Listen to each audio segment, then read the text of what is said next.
en donde los otros discípulos estaban orando por su libertad que saliendo de la cárcel. Increíbles, hermosas y verídicas historias, ¿verdad? Si usted está listo o está lista a darse por vencido cuando llegan las crisis, no lo haga. Más bien ponga en práctica los siguientes 3 principios en este programa del amor que vale. Hoy el doctor Adrián Rogers, en la voz del pastor Lenín de Llanón, compartirá con todos nosotros la primera parte de su estudio bíblico, Cuando parece que la fe fracasa. Por favor, en sus Biblias, en el Nuevo Testamento, busque el libro de Hebreos, capítulo 11. Recuerde que estamos hablando de la fe en esta serie de mensajes sobre los campeones de la fe. Usted no puede vivir la vida cristiana sin tener fe. Y la Biblia dice claramente que vivimos por fe. Pablo, cuando les escribió a los creyentes en Roma, les dijo, mas el justo por la fe vivirá. El mismo Señor Jesucristo dijo que de acuerdo a nuestra fe nos será hecho. Y el escritor de Hebreos asegura que sin fe es imposible agradar a Dios. Así que no solo necesitamos poseer fe, sino que necesitamos una fe que nos posea a nosotros. Pero, ¿qué sucede algunas veces cuando parece que la fe fracasa? Por ejemplo, supongamos que vamos a tener un programa al aire libre y oramos para que Dios nos dé un hermoso día y no hemos ni terminado de orar cuando cae una fuerte lluvia. ¿Le ha sucedido eso alguna vez? Las jovencitas oran, Señor, quiero casarme con fulano de tal. Te pido que me lo des por esposo. Y aunque esa oración es honesta, él termina casándose con la mejor amiga de ella. O hablando de algo más serio, a veces usted tiene una persona amada que está muy enferma.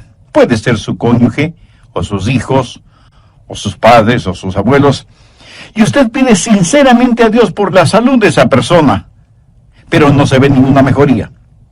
Antes, por el contrario, cada día va empeorando su situación de salud hasta que finalmente esa persona muere.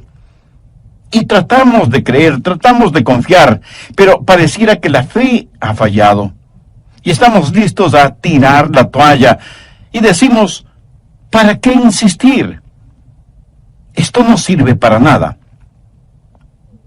¿Ha experimentado usted alguna vez una situación así? ¿No?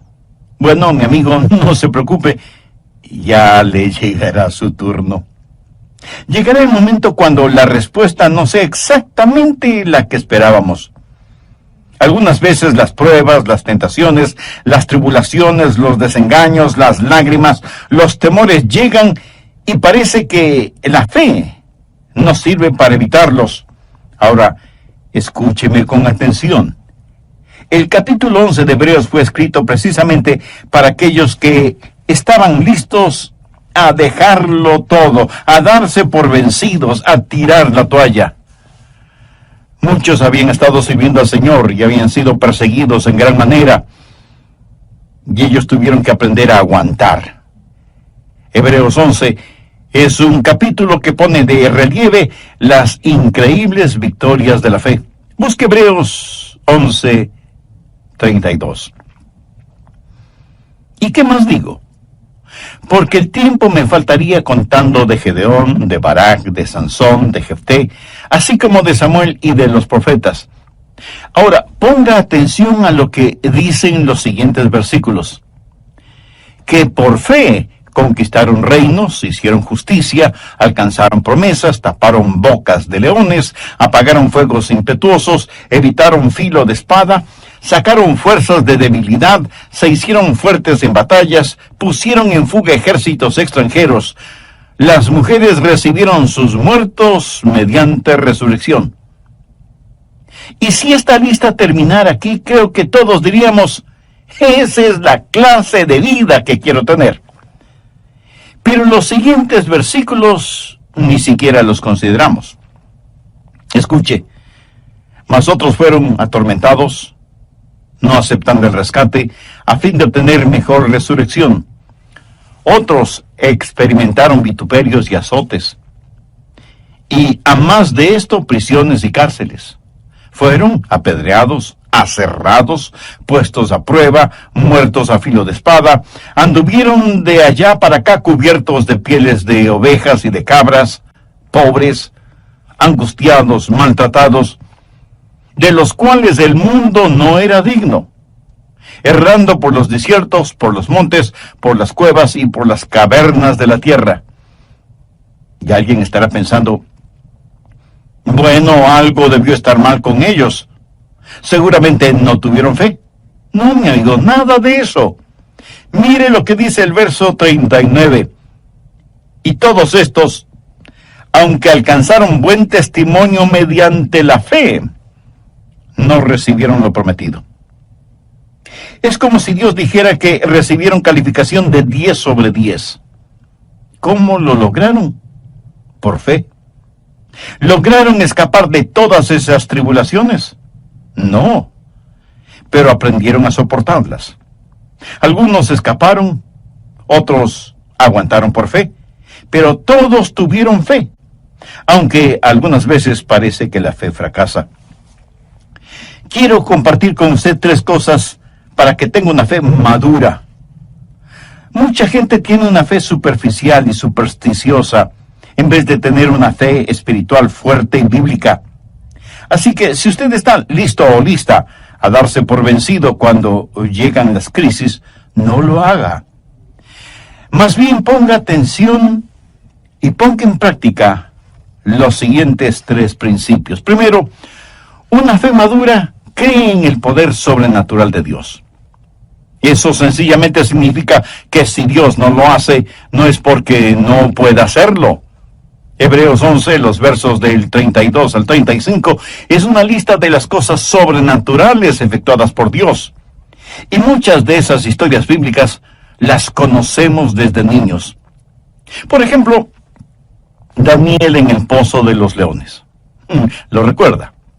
Le dijeron a Daniel que no orara a su Dios, pero él lo siguió haciendo y terminó siendo lanzado al pozo de los leones. Pero Dios les quitó el apetito a los leones, y más bien la melena de los leones le sirvieron de suave almohada a Daniel. Pero esto no es un cuento de hadas, son historias verídicas. ¿Y qué de Sadrach, Mesach y Abednego? Les dijeron que debían adorar a un ídolo pagano, o que los echarían en un horno ardiendo. Ellos se negaron a adorar al ídolo, y los echaron al fuego. Ellos no claudicaron, ellos no se arrodillaron, y ellos no se quemaron. Y cuando el rey miró el horno, dijo, pensé que habíamos echado 3 hombres al fuego, pero veo a 4. Y el cuarto es semejante a hijo de los dioses. Era Jesús que estuvo con esos 3 jóvenes, y cuando salieron del horno, dice la Biblia, sus ropas no tenían ni siquiera el olor del humo, y ni uno solo de sus cabellos se había quemado. ¡Cuán poderoso es el Dios a quien servimos! Tal vez la historia bíblica más famosa, la más conocida, es la historia de David y Goliat. Goliat tenía casi 3 metros de estatura, y todo el mundo le tenía miedo, menos David. David era un joven pastor. Y mientras todos pensaban que Goliat era demasiado grande como para atacarlo, David pensaba que era demasiado grande como para no dar en el blanco. Mientras todos pensaban, Goliat es mucho más grande que nosotros, David pensaba, cuán pequeño es Goliat frente a Dios. Y Dios le dio a David la victoria sobre Goliat. En el Nuevo Testamento tenemos la historia de Simón Pedro, puesto en prisión por el malvado Herodes. Y un ángel se aparece en la cárcel y le dice a Simón Pedro que se levanta y se vista. Y no es que se escapan sigilosamente. Salen de esa prisión en forma impresionante. Los cerrojos y cadenas cayeron, las pesadas puertas se abrieron y salieron fuera de la prisión. Es interesante el notar que, de acuerdo a la narración bíblica, Pedro tuvo más dificultad entrando en el lugar en donde los otros discípulos estaban orando por su libertad que saliendo de la cárcel. Increíbles, hermosas y verídicas historias. Si usted ha caminado con Jesús por un largo tiempo, cada uno de ustedes seguramente tendrá experiencias como esas, cuando Dios en forma milagrosa, sobrenatural e inexplicable, obró en su corazón y en su vida. Y usted dijo, alabado sea Dios. El sobrenatural poder de Dios. La fe madura cree en el poder sobrenatural de Dios. Y jamás diga que hay algo que Dios no pueda hacer. Dios lo puede hacer todo, menos fracasar. Ahora, si usted piensa que estoy tratando de minimizar lo milagroso en este mensaje, es que no he entendido todo el asunto. El escritor de Hebreos nos da todas estas ilustraciones en donde es evidente que una fe madura cree en el poder sobrenatural de Dios. Segundo, una fe madura se inclina frente al propósito soberano de Dios. No solo está el poder sobrenatural de Dios, sino también el propósito soberano de Dios. Oh sí, a veces los caminos de Dios son misteriosos, pero eso no significa que sean inciertos o débiles. Hebreos 11:37 dice que algunos de los campeones de la fe fueron apedreados. Zacarías, el profeta, fue apedreado hasta morir. Lo mismo sucedió con Esteban. Cuando Simón Pedro, lleno del Espíritu Santo, predicó, como 3,000 almas se salvaron. Cuando Esteban, lleno del Espíritu Santo, predicó, a lo mejor 3,000 piedras le cayeron encima, hasta matarlo. Hombres llenos del Espíritu Santo, campeones de la fe. Otros fueron aserrados. Seguramente se refiere a Isaías, quien, según la tradición, fue puesto en el tronco hueco de un árbol por orden del rey Manasés, quien odiaba al profeta, y ese árbol fue cortado con un serrucho. El rey pensó que así se burlaba del profeta de Dios. ¿Se puede imaginar ser cortado en 2 partes con un serrucho? Parece que desde tiempos antiguos algunas personas tenían especial placer en torturar a hombres y mujeres de Dios. Hoy sigue siendo lo mismo. La única diferencia es que las torturas son más sutiles, sofisticadas y hasta científicas. Se dice que a los primeros creyentes los vestían con pieles de animales y luego los soltaban en los bosques para que sirvieran como presas de cacería y fueran perseguidos por los perros de caza. Otros cristianos servían de alimento a los leones en el Coliseo romano, en donde multitudes sedientas de sangre exigían que, como parte del divertido espectáculo, los cristianos fueran destrozados por los hambrientos leones. Leí en el libro de Mártires que a los creyentes los metían en fundas llenas con serpientes venenosas. A otros los amarraban en postes en la playa durante la marea baja para que durante la marea alta se fueran ahogando lentamente.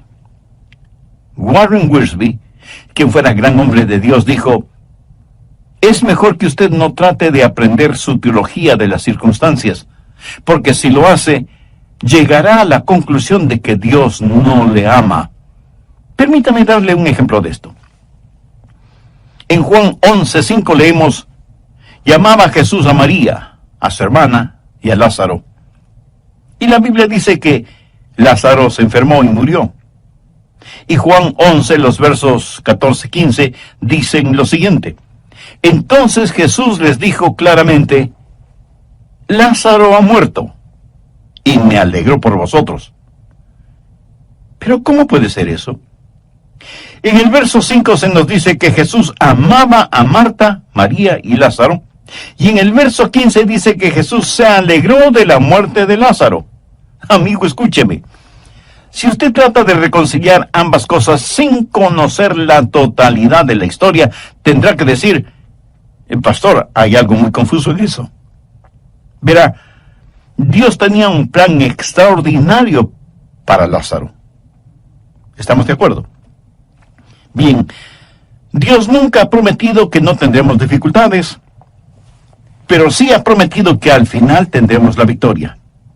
Esa es la razón por qué uno de mis libros favoritos en la Biblia es la Epístola a los Romanos, y mi capítulo favorito es Romanos 8, y mis versos favoritos son del 35 al 37. ¿Quién nos separará del amor de Cristo? ¿Tribulación, o angustia, o persecución, o hambre, o desnudez, o peligro, o espada? Como está escrito, por causa de ti somos muertos todo el tiempo. Somos contados como ovejas de matadero. Antes, en todas estas cosas somos más que vencedores por medio de aquel que nos amó. No está diciendo que no experimentaremos estas cosas. No piense que de alguna manera estas cosas pasan solo a aquellos que no aman al Señor. No. Estas cosas nos suceden a nosotros para que seamos victoriosos. Él ha prometido que nunca nos dejaría ni nos olvidaría, pero nunca nos ha prometido que no tendríamos dificultades. Eso le sucedió a Juan el Bautista. Él fue un gran hombre. El mejor elogio que un hombre pueda recibir salió de los labios de Jesús, quien, refiriéndose a Juan el Bautista, dijo: entre los que nacen de mujer no se ha levantado otro mayor que Juan el Bautista. Y sin embargo, Juan el Bautista tuvo sus momentos de dudas. Estuvo listo a renunciar, a tirar la toalla. ¿Por qué? Bueno, él había estado predicando junto al río Jordán, predicaba el arrepentimiento, y aunque comía miel, no predicaba dulzuras. Pedía a la gente que viniera a Dios. Era el heraldo de Jesucristo, predicando al aire libre, llamando al pecado, pecado. Y por eso lo metieron en la cárcel. Se puede imaginar a este profeta que amaba el aire libre, encerrado en un frío y fétido calabozo. Y pronto le cortarían la cabeza. Él había estado predicando de un Cristo victorioso, de uno que bautizaría con el Espíritu Santo y fuego, del Mesías prometido. Y ahora Juan se encuentra encarcelado y tiene dudas. Y piensa: si Jesús puede sanar a los enfermos y resucitar a los muertos, ¿por qué no me saca de esta prisión? Y envía algunos mensajeros a Jesús para que le pregunten si él era en verdad el Mesías, o debían esperar a otra persona. Déjeme decirle algo muy importante ahora mismo. Nunca confunde el momento con el hombre. Juan el Bautista tuvo su momento de duda. Ahora escuche lo que Jesús le mandó a decir como respuesta a su inquietud, tal y como lo encontramos en Mateo 11, los versos del 4 al 6. Respondiendo Jesús les dijo: id y haced saber a Juan las cosas que oís y veis. Los ciegos ven, los cojos andan, los leprosos son limpiados, los sordos oyen, los muertos son resucitados, y a los pobres es anunciado el Evangelio. Y bienaventurado es el que no halle tropiezo en mí. ¿Alguna vez usted ha tenido dudas acerca de su relación con Jesús? ¿O usted todavía no tiene una relación espiritual e íntima con Él? Bueno, entonces, este mensaje es para usted, quien quiera que sea y en donde quiera que se encuentre, porque usted puede hacer ahora mismo una decisión espiritual que afectará su vida desde este momento y por la eternidad.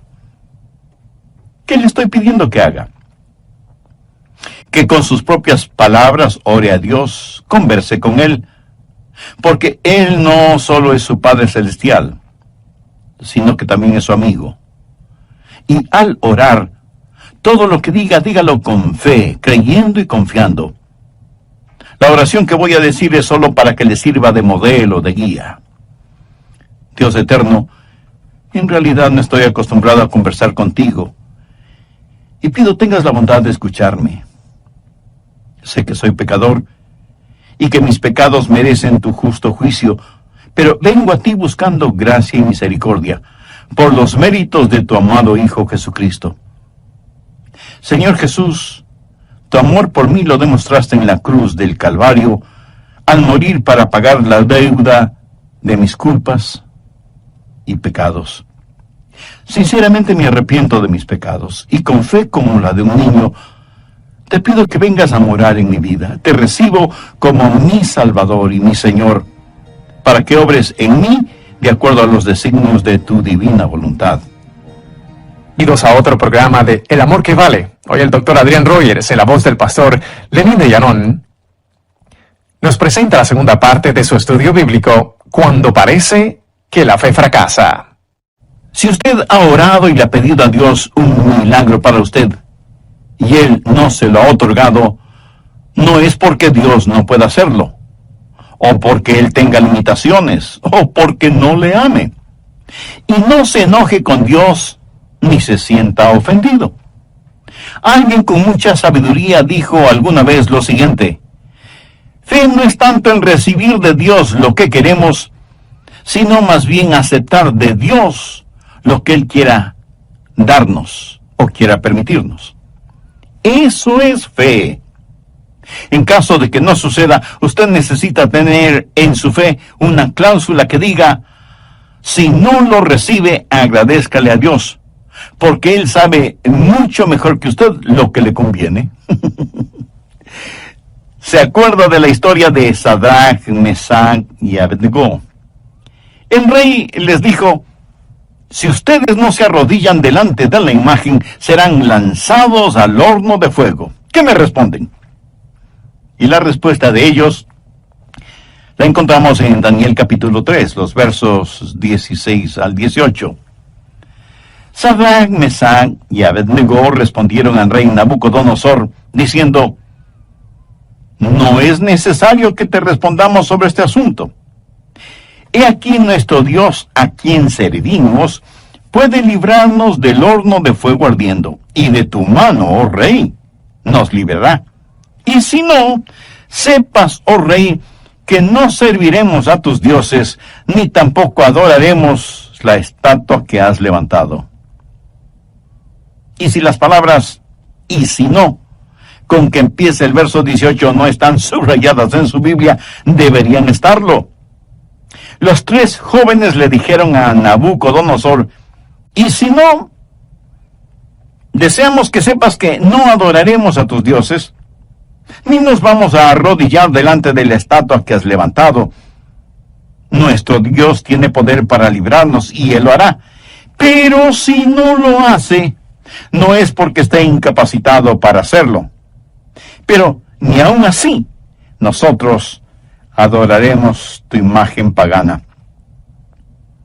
Esos jóvenes tenían una fe sólida. No tuvieron necesidad de algunas reuniones para decidir qué hacer. Tenían una fe segura, tan segura, que ni aun ante la amenaza de que serían quemados en el fuego, cambiaron de manera de pensar. El mensaje de ellos al rey fue: Dios es capaz. Pero sabemos que si Él no lo hace, eso de ninguna manera cambiará nuestra convicción y nuestra fidelidad hacia Él. Veamos otro ejemplo. Cuando el malvado rey Herodes puso a Simón Pedro en prisión, todos pensaron que él lo mataría, como mató a Santiago. Pero Dios, en forma milagrosa, liberó a Pedro de la prisión. Y surge una pregunta muy lógica: ¿por qué Dios permitió que Herodes matara a Santiago, pero no a Simón Pedro? Santiago fue malo y Pedro fue bueno. ¿Amaba Dios más a Pedro que a Santiago? Por si no lo ha descubierto todavía, permítame decirle algo al respecto. Dios tiene un soberano propósito en la vida. La verdadera pregunta es: ¿está usted dejando que Dios sea Dios? ¿Está usted listo a poner "y si no es así" en su cláusula de fe, si es necesario? Después de todo, nada disminuye el sobrenatural poder de Dios. Y alguien me dirá: pastor, yo quiero tener fe para escapar de los problemas. Bueno, espero que la tenga. Pero si no es así, ¿tiene fe para soportar las pruebas? Deseo que usted tenga una fe que sane, pero si no es así, ¿seguiría alabando y adorando a Dios aún estando enfermo? Podría decir como Job, aunque Él me matare, en Él esperaré. ¿Podría usted decir lo que dijo el profeta Habacuc? Aunque la higuera no florezca, ni en las vides haya frutos, aunque falte el producto del olivo, y los labradores no den mantenimiento, y las ovejas sean quitadas de la majada, y no haya vacas en los corrales, con todo yo me alegraré en Jehová, y me gozaré en el Dios de mi salvación. Tercero, la fe madura se basa en las establecidas promesas de Dios. Cada una de las promesas de Dios son ciertísimas en el Señor Jesucristo. Note lo que dice Hebreos 11, los versos 39 y 40. Y todos estos, aunque alcanzaron buen testimonio mediante la fe, no recibieron lo prometido, proveyendo Dios alguna cosa mejor para nosotros, para que no fuesen ellos perfeccionados aparte de nosotros. ¿Qué significa eso en español simple? Que Dios tiene un maravilloso plan y que Él está trabajando en ese plan.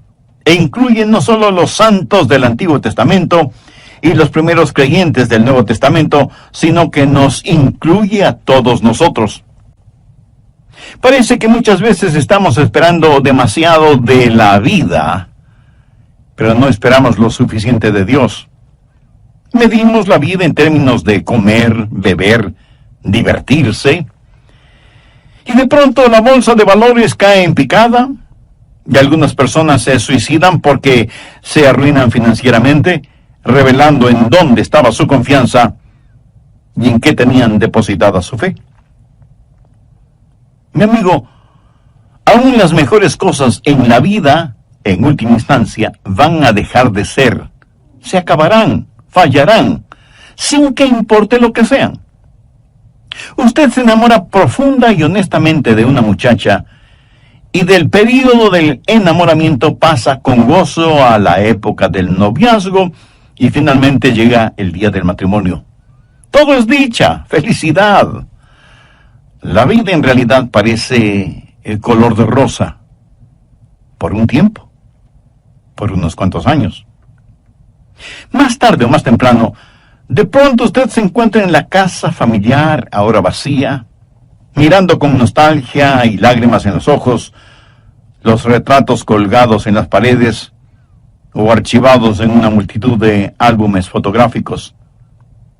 La vida es tan breve y pasajera, y si usted está esperando todo en esta vida, no quiero desilusionarle. Pero no lo va a conseguir porque siempre le faltará algo. Usted necesita descansar en las grandes y eternas promesas de Dios. Y si las cosas como que se le vuelven de cabeza y usted pierde todo su dinero, recuerde que de todas maneras, eso no es su más grande tesoro. Si usted nunca llega a ser conocido y famoso, lo que en realidad cuenta es lo que Dios piensa de usted. Y si usted tiene algún ser amado que cree en el Señor Jesucristo, y esa persona va a la presencia del Señor, imagínese la reunión familiar que tendrá en el cielo. Jesús dijo en Mateo 5:5, bienaventurados los mansos, porque ellos recibirán la tierra por heredad. Tenga una actitud de mansedumbre en nuestros días, y el mundo pasará por encima de usted. Aún los religiosos liberales. ¿Ha desaparecido por eso la mansedumbre? De ninguna manera. Habita donde quiera que estén los genuinos hijos e hijas de Dios. Cuando estamos en una reunión de oración, ¿qué es por lo que más pedimos? Pedimos más por nuestras necesidades personales, y nos sentimos muy piadosos si oramos por los enfermos, propios y ajenos. ¿Cuánto y cuándo en realidad oramos por las almas perdidas? Parece que tenemos más interés en mantener a los santos en el cielo que ayudar a los pecadores a que no se vayan al infierno. En Juan 17, verso 24, encontramos estas extraordinarias palabras de Jesús. Padre, aquellos que me has dado quiero que donde yo estoy, también ellos estén conmigo, para que vean mi gloria que me has dado.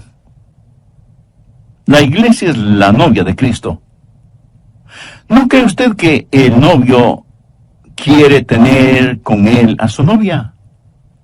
Pablo, escribiendo a los filipenses, les confesó, porque para mí el vivir es Cristo y el morir es ganancia.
A veces nosotros ponemos las cosas al revés.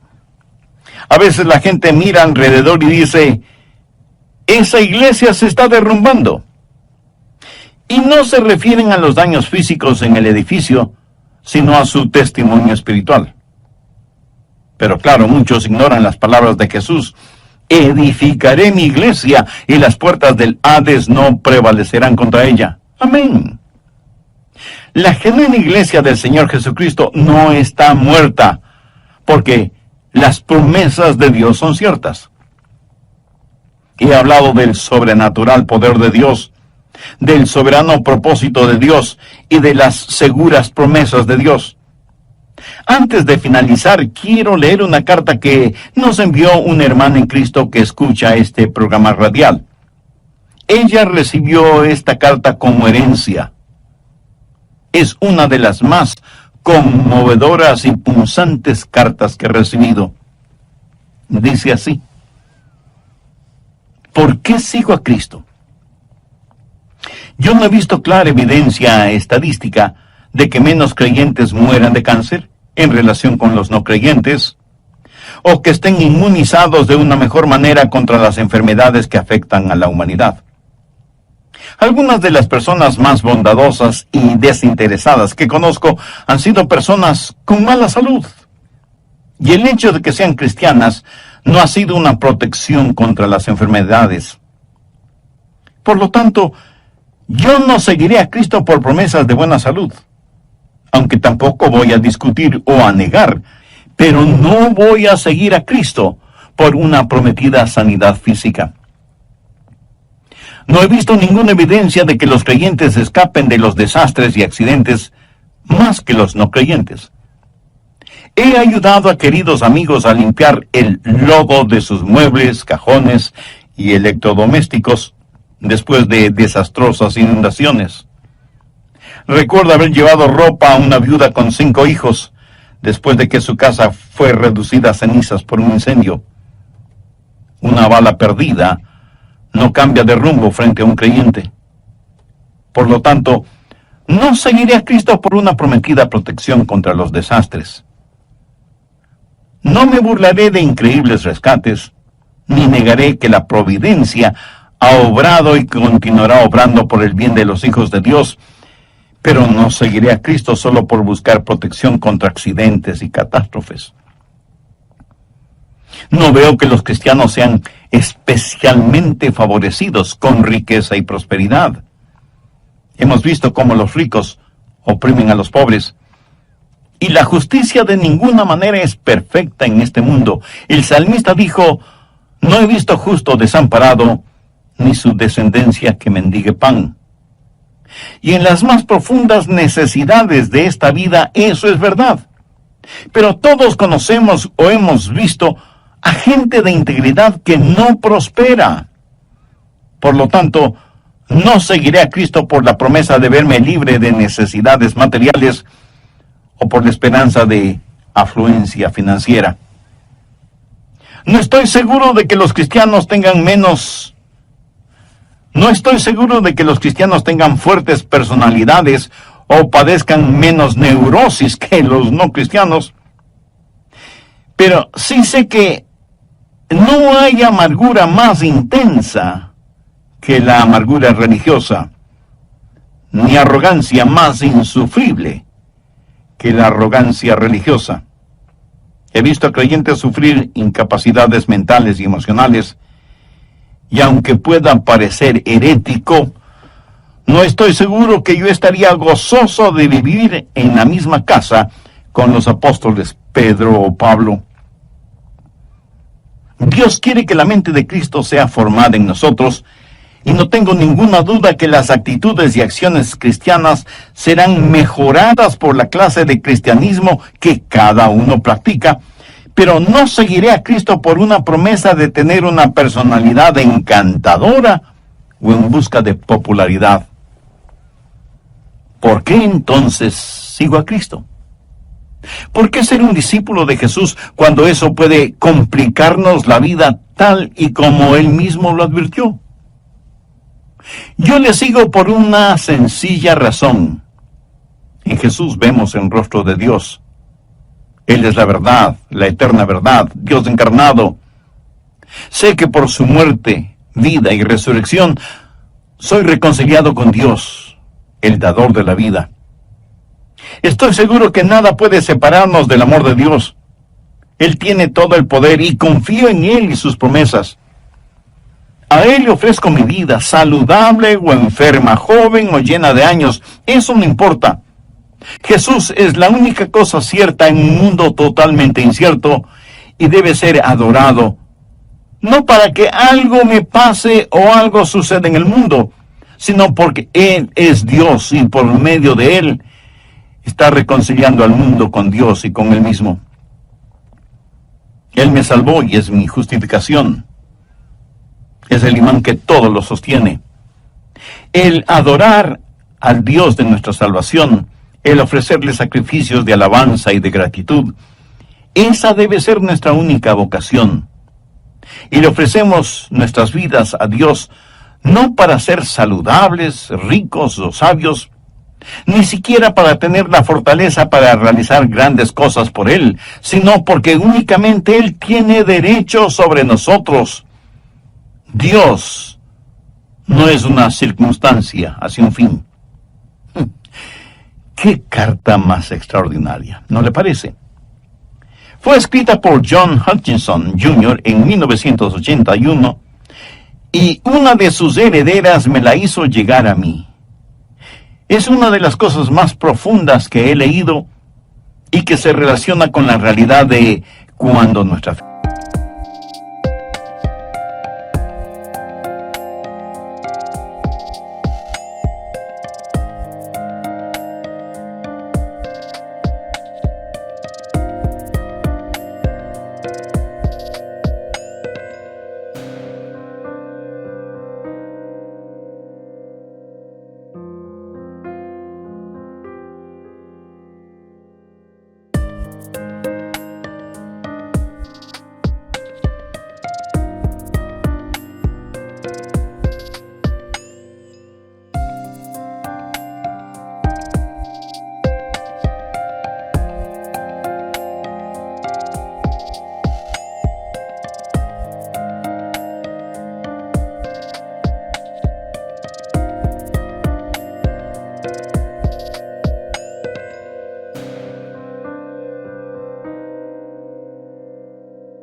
Fracasa. ¿No será que está esperando de su fe algo que Dios nunca en realidad determinó que tuviera? La verdadera fe es centrar nuestras vidas en Dios Todopoderoso. La fe madura cree en el sobrenatural poder de Dios. La fe madura se arrodilla ante el soberano propósito de Dios. La fe se basa en las seguras promesas de Dios. Y una de esas grandes promesas es: cree en el Señor Jesucristo y será salvo. Si usted no está seguro de su salvación, pero desea estarlo, la Biblia dice: hoy es el tiempo de salvación, o sea, este momento, este instante. Ore conmigo, por favor, de la siguiente manera. Querido Dios, reconozco mi condición de pecador y mi necesidad de tu perdón y salvación. Este momento abro mi corazón y te recibo como mi Salvador y mi Señor. Estoy profundamente arrepentido de mis pecados y por fe confío en ti. Y pongo toda mi vida en tus manos para que me hagas la clase de persona que tú quieres que yo sea. Y con la nueva vida que me das, ayúdame a honrarte y a glorificarte. Gracias por amarme, por perdonarme, por limpiarme, por salvarme. Ayúdame para que nunca me avergüence de ti y para que nunca yo sea una vergüenza para ti, para tu bendita palabra. Lo pido en tu santo nombre.